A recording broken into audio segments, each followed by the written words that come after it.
Alors, J-6 avant de devenir freelance. N'attrapez pas ma veste s'il vous plaît. Hier, j'avais vraiment pas le temps de faire le J-7 et il n'y avait rien à raconter. Aujourd'hui, je vais vous montrer comment j'ai fait l'affiche de promotion de mon vlog. Alors pour celles et ceux qui ont regardé le teaser, je suis tombé sur une idée qui, ma foi, était un peu farfelue, j'avoue, mais j'avais envie de donner une thématique années 80 à mon vlog. Comme d'habitude, quand je sors une vidéo, je fais toujours une affiche de promotion. Et celle que vous voyez là, je me suis inspiré des publicités Pacifique. Je ne sais pas si vous connaissez ces publicités-là, je vais vous montrer. Alors les publicités Pacifique, c'est très simple. Donc, c'est ça les pubs Pacifique.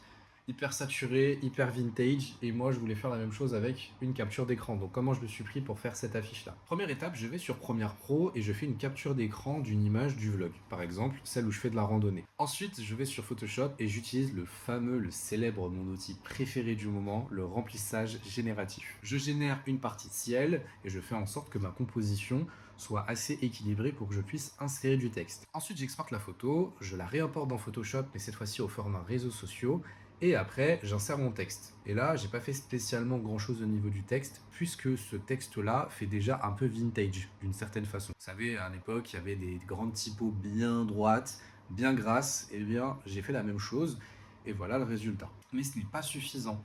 Il y a encore un dernier petit détail. Au niveau des retouches d'ailleurs des photos, j'ai fait en sorte que la saturation explose, qu'il y ait toutes ces couleurs hyper vivantes qui ressortent. Et comme ça, j'ai vraiment mon effet vintage à l'ancienne. On retourne sur Lightroom, on réimporte la fiche et on va juste mettre du grain. Et après, c'est terminé. J'ai hâte que vous voyez le vlog demain parce que ça risque d'être marrant. Il y a plein de choses, même si dans le fond, c'est un peu thématique sérieuse parce que ça parle de mon lancement en freelance. Donc si jamais vous avez aimé cette vidéo, n'hésitez pas à me suivre et on se retrouve demain pour le 25e épisode, 26e épisode. Il restera 5 jours avant mon lancement.